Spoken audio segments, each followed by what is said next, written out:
I love you, but let's be so for real right now. Whether you like Kim Kardashian or not, you have studied and witnessed a woman who has mastered the art of becoming someone new every single decade / maybe a little bit more. She literally is our generation's blueprint on reinvention, and she's not even done yet. Some may say she's just getting started because look at her mother. Okay, before I really get into the tea on reinvention, and of course my dog want to put this squeaky toy he's trying to this thing is so smart that he knows when I'm trying to do something and he'll make noise. But I promise you, right before this, he was laying down minding his own business. Anyway, my editor might cut that out. I don't know. You decide, Prevail. Before we get into it, like, subscribe, follow at I Love You But Podcast, TikTok, Instagram, Spotify, YouTube, wherever you get your podcasts. Please support a girl. Times are tough. Support me. But also, I think I'm kind of funny. I think I kind of have good information packaged in a nice way. Okay, let's get into Kimmy. She has a masterclass that just came out a few days ago, and while I do not have the coins for a masterclass subscription, so I have not watched, I just know that subscriptions went up when her masterclass dropped. And I know the same thing happened when Kris Jenner dropped hers on marketing. And there's a reason why I'd be willing to bet my bottom dollar that the investment that they made to work with Kim was worth it. Let's start with the 5 core reinventions of Miss Kimberly Kardashian. Okay, so her first era I like to call the it girl era, the socialite era, the Paris Hilton's closet organizer era. Let me stop this dog. Champ. I love community building, and no better way to do it than running our mouths but kind of making an important point. Okay, so back to Miss Kim. She has a masterclass that just came out. And while I haven't watched, I just know for a fact subscriptions went up when hers dropped. And same for the Kris Jenner one when that happened a few years ago. The marketing, PR, branding genius is priceless, and there's a reason why I'd be willing to bet my bottom dollar that masterclass made a big bank when it came to having them on there. So let's start with the 5 core reinventions of Kim Kardashian. The first era, the era I feel like society is kind of going to as a whole, but not her, like she's past it, but like the it girl era, the I'm Paris Hilton's closet organizer era. Here she uses her proximity to power as identity. So she wasn't just organizing Paris Hilton's closet. She was also doing other celebrities, but Paris Hilton was the most famous one. And through that association, she was able to reinvent herself from middle class lawyer's daughter to I'm a socialite, I'm sexy, I do glam. This era was her visibility as currency era. It's from 2006 to 2008-ish, right? I know Keeping Up with Kardashians came out in 2007. And then from a fashion perspective, each of these eras is gonna have, and with her body too, and this is not to body shame at all. None of the things that I'm saying are from a negative light. It's just what we can see in pictures, what we can see from her Met Gala looks when she started getting invited to the Met Gala, et cetera, how her fashion and her body has changed in each of these reinvention areas. So eras. So I want to caveat this by saying do not use this video to try to bully her or make negative comments about her body, because that's not even what this is about. This is about reinvention and how we as regular people could tap into some of what she did when we're ready for like a rebrand, when we're ready to just restart, kick it up a notch, turn it up a notch. So anyway, this it girl era, 2006 to 2008. If we talk about the fashion, it's the juicy couture tracksuits, the Dior saddlebags, big sunglasses, like the highlights that are like super chunky that like don't blend with the hair, low-rise jeans because then nobody have no stomachs, bodycon dresses, rhinestones, metallics, them early 2000s club looks. They also had their Dash store. I think that opened in either 2006 or 7. The one where they was using Brandy's Amex to buy inventory for their store. Ooh. Anyway, I don't have like a Met Gala look to bring up for this era because she wasn't actually invited to the Met until 2013 because Anna Wintour initially did not consider her as part of the fashion world. But won't we know she evolves to be one of the most iconic people at the Met Gala to this day. Her body at this time, she had more of her natural curves. It was like slimmer. It was the pre-BBL silhouette. A lot of people in like teens and stuff kind of looked up to her because she wasn't like, like ironing board thin. The glam was a little bit softer. This era Anyway, I don't have like a Met Gala look to bring up for this era because she wasn't actually invited to the Met until 2013 because Anna Wintour initially did not consider her as part of the fashion world. But won't we know she evolves to be one of the most iconic people at the Met Gala to this day. Her body at this time, she had more of her natural curves. It was like slimmer. It was the pre-BBL silhouette. A lot of people in like teens and stuff kind of looked up to her because she wasn't like, like ironing board thin.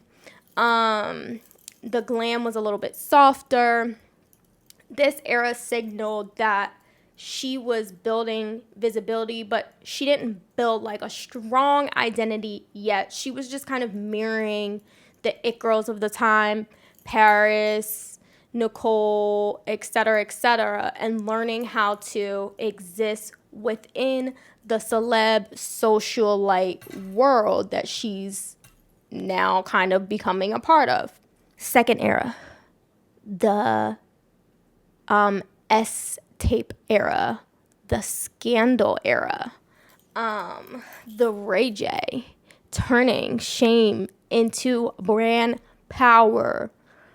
I don't know if y'all think that Miss Kris Jenner released that tape on purpose, but I wouldn't be mad if she did. So a so-called crisis helped them strategically build an empire. So the tape came out in February 2007. Guess when that show came out? October 2007.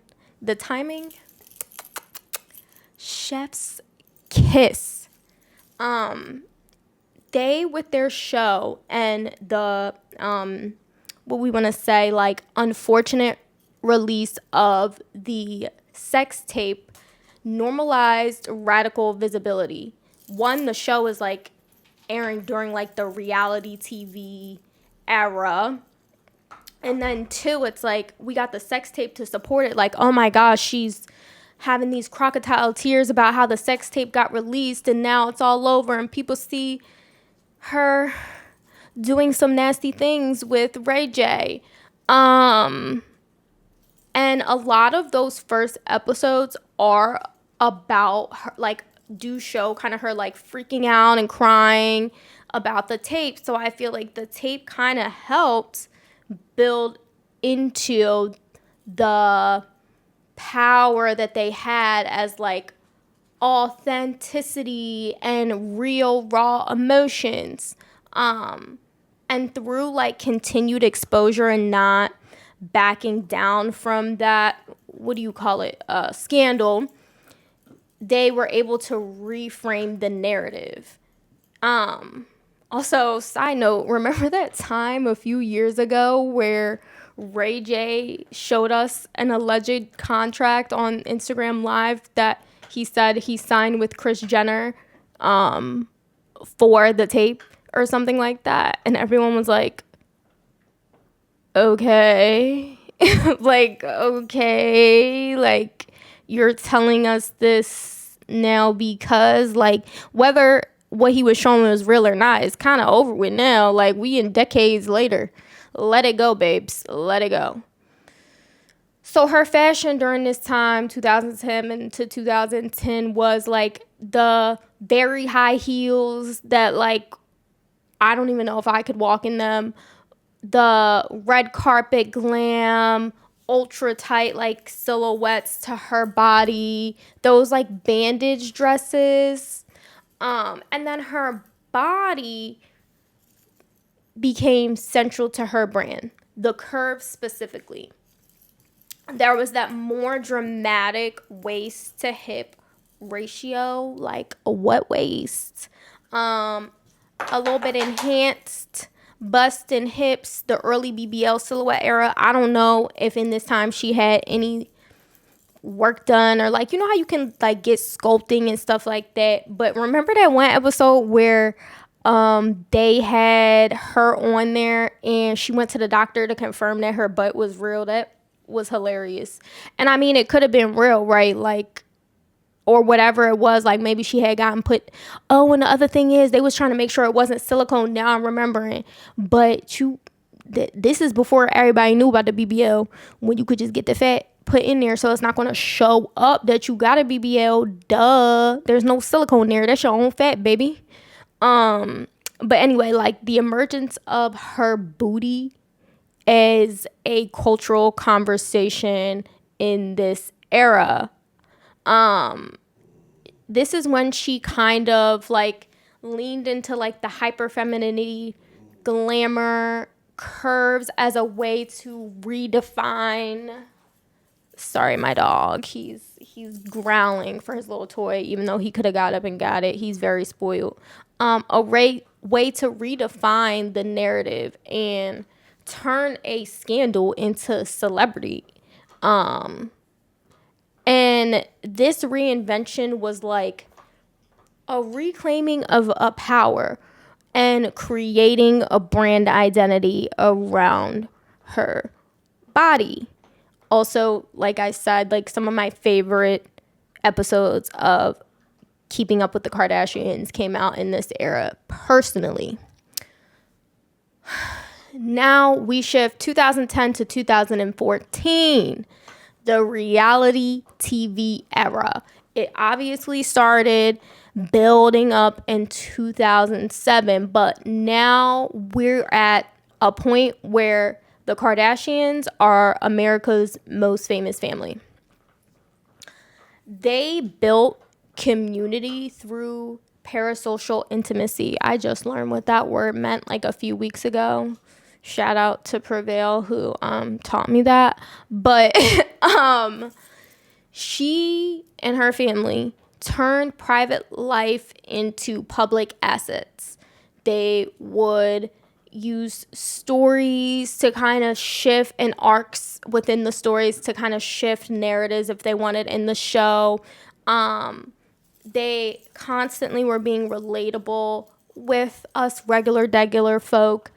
And they showed family dynamics that we all kind of felt like we were a part of. Like we felt like we knew all of them. We felt like we knew Rob. We felt like we knew so much about each of these people as if we were in the room with them.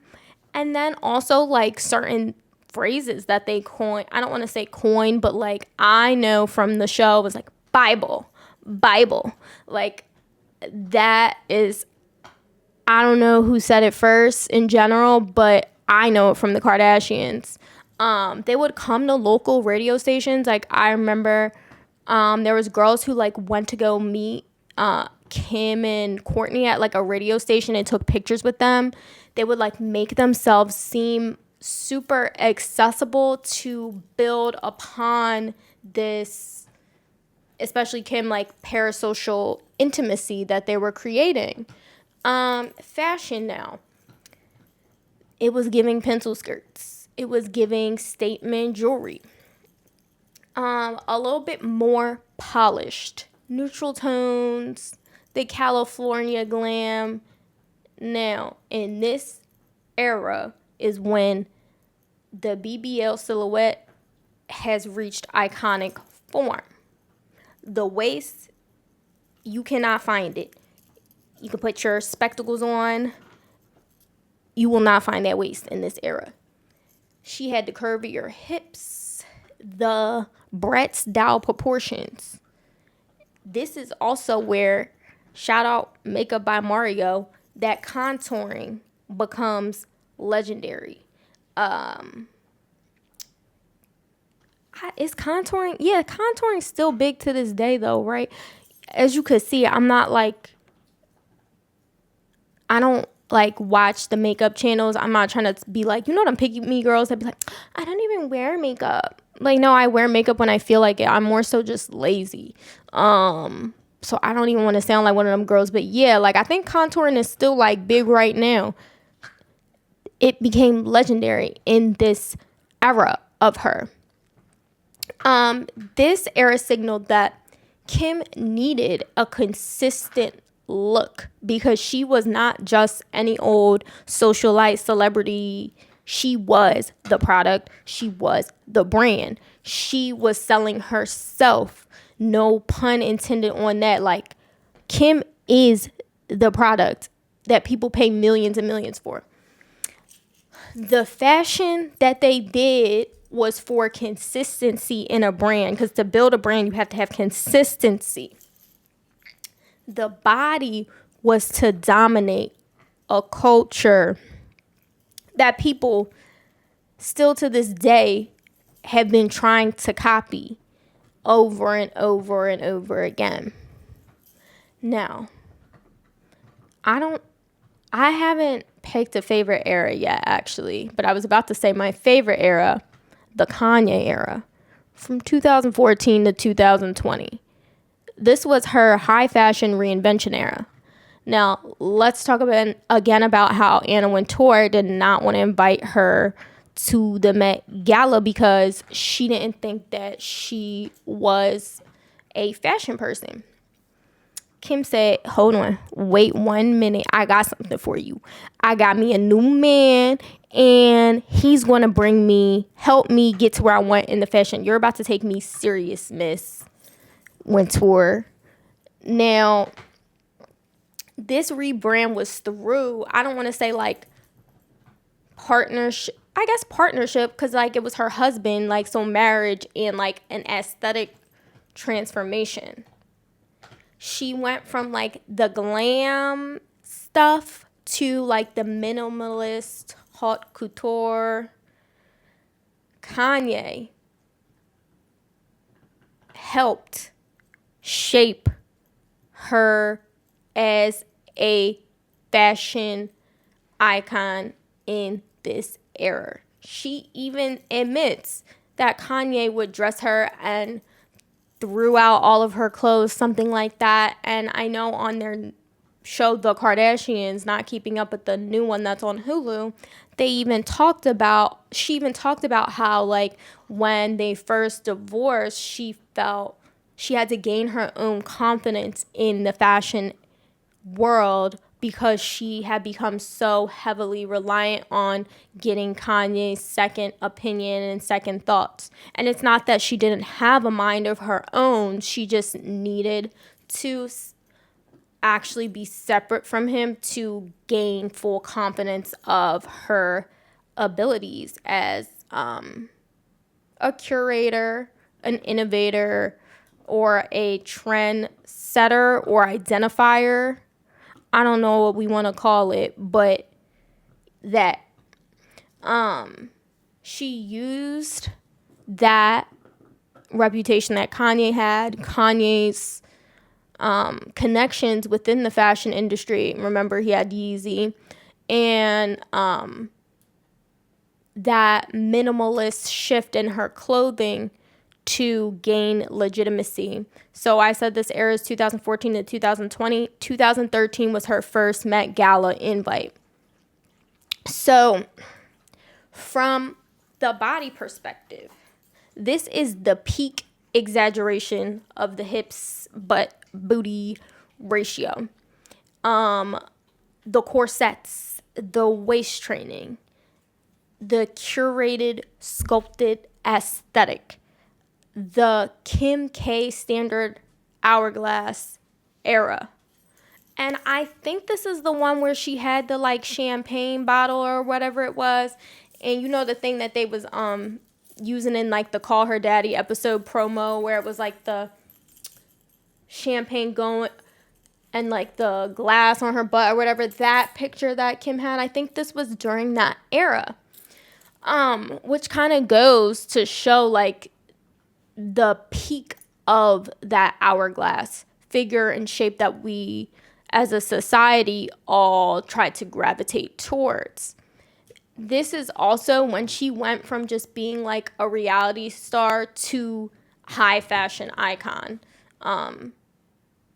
Kanye, and I never want to take away, I don't want to take away Kanye's impact, and I don't want to take away the work that she did to maintain it. So what I want to say about that era is Kanye helped rebrand, but she did the work to maintain it and is still maintaining it even without him in her life as her husband now. So I just want to give both of them credit for this shift for her. Now, Kimmy is starting to get some aging on her, right? I'm not saying through like looks, but you know, actual age is a number. And hers was getting up there, right? So as she's like 40, approaching 40 plus, the 2020 to 2023 businesswoman, law school, I'm an advocate era, okay? So now this reinvention is, I'm a mom, mommy, mamacita, and I run a business. And I am reinventing myself through purpose, and I am guaranteeing longevity of my relevance, of my income, of my career. SKIMS. SKIMS. Commercial reinvention. I'm wearing a SKIMS dress right now. I have like a little top over it, but shout out SKIMS. Law school. She didn't actually go, but like the whole like baby bar stuff, and I know she just like failed the bar exam for the first time, but also I want to give credit to her in that I haven't taken the bar, but I have a partner who took the bar and passed. That thing is a full-time job to study. They tell you that when you're studying. This is after you've gone to law school. And people still fail after treating it like a full-time job multiple times. So anybody who's trying to clown her for that, you're not informed. And then the prison reform, like trying to get certain people out of jail and stuff like that. The shift from being famous for visibility alone to famous for her impact. I don't know her personally, obviously, so I can't say whether she's being genuine in her care for these issues. But what I can say is this is a strategic shift that is key to her longevity, whether she cares about the issues or not. I also, side note, believe that even if someone is doing something to help their brand, if the work that they did actually does create a difference, does it really matter, right? Like if I sign up to volunteer to hand out food to homeless people every day, but I have a camera on me, but I really did hand out that food to homeless people every day, wouldn't you rather me hand the food out with the camera on than not hand it out at all? I don't know. But then there's the difference between people who are like actually doing work and just recording it and people who are virtue signaling by being like, oh yeah, we can't use, like, the most recent one I heard was like people talking about Jingle Bells, like the song, the Christmas song, like Jingle Bells, and they're saying that the girls are saying that it's like rooted in racism or something like that. And I don't know, like, I don't think anybody at this day and age is using it to be racist, but like if you're gonna have a whole like TED talk about how we shouldn't sing that, like, to me you're just virtue signaling. Oh, I can't speak, y'all. And there's really no point in us having a conversation about that because difference is not being made. Like, what impact do we have on whether I sing Jingle Bells or not, or whoever sings Jingle Bells or not? None. Zero. Okay. So then if we talk about the fashion in this 2020 to 2023 era, it's the sharp tailoring, the power shoulders, the neutrals, but with structure, the Balenciaga futurism, the law student chic meets CEO SKIMS queen, the body. Miss Kim is losing some weight, okay? At the Met Gala, she had to lose like 20 pounds to fit into that Marilyn Monroe dress. Also, isn't it crazy that at the time that Marilyn Monroe was out, she was considered curvy and shit? What? No way. Kim Kardashian had to lose weight to fit in that dress, and she was already getting thinner before she even fit in that dress. So she got some of that stuff has been taken out, or she just lost the weight or whatever. We're reducing the hips, the booty, moving away from the BBL era. The BBL is out. And you know why? Because too many people can get a BBL now, because you can get BBLs on layaway. So that's out. Everybody doing that. Like, it's cheap now. Like, as far as like, it looked cheap now, if I'm Kim, right? So I'm getting my slimmer waist through fitness, not exaggeration. Or maybe I'm getting a little Ozempic here and there. I don't know. I'm not saying that she has it. But, a lot of people use things to help them. And Ozempic is a tool that some people use. And then, like, the body is also more athletic, more model-like proportions. This is shedding that hypersexualized brand in favor of, like, authority, professionalism, and, like, cultural respectability. Because right now, skinny is in. Like, have y'all seen the Wicked cast? Okay. So this is about like credibility and broadening her audience reach, because the BBL had the colored folk in a chokehold in certain demographics, not just colored folk, but like certain types of white people. But this whole skinny era is like giving high fashion. It's giving, I can get all the girlies to want to look like this, and you can't. Now, right now, 2023 through present, 2025, the current ultra skinny high fashion minimalism era, ultra sleek Balenciaga, vintage archival gowns, ice blonde hairs, the chrome and sculptural minimalism. What she do that? One of those Vogue things where they came into her house and it was like half the stuff was white, and just like even the way she designs her home is like that minimalism. Skims as a daily uniform. It's also my uniform. I'm wearing mine. Like I said, like it's a uniform, and I love that for all of us. Although I heard the new stuff, like it kind of cuts a little bit too low and pushes the girls up a little bit too much to where it could feel uncomfortable. But mine is from like a little bit back in the day, like 3 years ago. So mine don't do all that.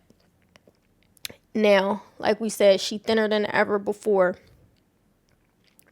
She's given heroin chic 2.0 aesthetic. She is moving with the shifting beauty standards and is becoming a global icon, business mogul. How you say that word, mogul? And is aligned with like a luxury fashion, because the BBL body only gets you but so far, because it's seen as sexual only, like sex symboly, sexualized. But high fashion, luxury fashion standards is like skinny, androgynous. And she wanted to play with the big boys. So now her reinvention is for her legacy, for her alignment with high fashion's current state. Now, what do these reinventions tell us about, I don't know, what we could take? What does Kim understand about branding that most people don't? Aesthetic discipline. Sure, we have all different looks that we want to make and but you got to understand what you're trying to put out there, where you're trying to shift to, and what look aligns with that, and stay in it. Narrative control. Anytime something's going to come out, know about it, identify it, like Kris Jenner does for her girls, and help shift it or control it before other people determine what that narrative is for you. And then knowing when to pivot and doing it early. So she knows, okay, like right now, the BBL, the thick stuff, and she's been slowly slimming down for the past 8 years, I want to say. When to pivot and doing it before everyone else does it, so she can be the trend setter. People clown Kim, but they copy Kim. People want to look just like Kim Kardashian. There's so many tweets I found, so many stories. Like this one lady spent $60,000 to look like Kim K and don't look like her. $60,000, and she's not, this woman, whoever it was, is not a millionaire. So, I mean, and even if you are a millionaire, like that just kind of shows like the significance, the relevance, the reach that Kim has. Also, you know how Kim used to go out with Reggie Bush, the former Saints player, the one that got his Heisman trophy taken away. So he's married now, and his wife looked like a Kim K copycat. And then even her sister, Kylie, like, she matches Kim more than Kim matches Kim. It's like this whole picture. I'm going to have it put up right here. Kylie was like, I want to look like my big sis, Kim, because Kim know what the F she doing. Now, reinvention is a strategy that can take years. So I understand that it may look like she did certain stuff overnight, but her strategy was through partnerships, but strategic partnerships. I'll talk about that in a minute. Paris Hilton, Ray J, Kanye, Balenciaga, and then her co-founder of SKIMS, Emma Grede. NBA sponsorships, like at the Knicks playoff games, they had SKIMS written on the floor. And then controlling certain story arcs. Now, I understand that Kim has a bunch of things that people be trying to cancel her for, but in the end, Kim don't get canceled. Why is that? Because she's created the sense of authenticity through her, I'm going to put it in quotes, imperfection. Vulnerability is used as a business strategy, but it's controlled. Y'all be thinking vulnerability is going up on TikTok and being like, my dad used to be my mom, and da, da, da, da. No, that's not what they mean when they say be vulnerable on the interweb. They mean take bits and pieces of stuff that may sound like you're telling somebody the tea, but don't actually tell them the tea. Even if you watch the Call Her Daddy interview that she did, She gave us nothing, but she also gave us so much at the same time. Like, I don't know if she said this in the Call Her Daddy interview, but I know, like, the one that has been going around recently where she's like, oh, I stole Courtney's jeans and she came in the room in high school and made me change, blah, blah, blah, blah. Like, that was so entertaining, but it didn't really actually give us her business. You know what I mean? Like, we're not in her business. We don't know stuff that she don't want us to know, but we were entertained nonetheless. If this hurts anybody's feelings, I apologize. But the current influencer culture does not know what they're doing. And they are not creating longevity in their careers like Kimberly did, does, and will continue to do. Kim let the public grow up with her instead of clinging on to what made her relevant. The long-term stock of a lot of these influencers just isn't there. Once I see one too many ads where you're like, use this lip gloss or this random t-shirt, I'm just not paying attention to you no more. I also think about like how little partnerships I named above in her strategy. The few she does have are pivotal, but there weren't like, oh, I worked with I worked with moon boots because I like those for the winter, and I worked with Sony because I wanted a new TV, and I worked with Home Depot because I was redoing my house, and I worked with this and that, and it was very strategic how her brand partnerships were done, and they were more than just like a temporary moment in time. They were for an era of her. People say that Kim came up out of nowhere. She's famous for nothing. But this has been a decades-long evolution that we've been able to watch live. Can y'all tell who my favorite Kardashian is? Clearly. And also, I want to point out, even if you ask my mom, I've been a stan since like forever with Kim specifically. When Kim got pregnant with North, my mom like came in my room and woke me up and was like, oh my gosh, Kim announced that she's pregnant, blah, blah, blah. It was that serious. Like, it was just always that serious. And it still kind of is. Regardless of how you feel about her, though, I understand there's controversial stuff. We may think that like some of the stuff that she does is not ethical, but that's just a whole other conversation that I don't know. I feel like we should take the positives from people and learn what they did that we like and use it for our benefit. We about to enter 2026, and it might be time to do a little rebrand. And if Kim Kardashian can reinvent herself 4 times before you even brush your teeth in the morning, who says you can't reinvent yourself too? I love y'all.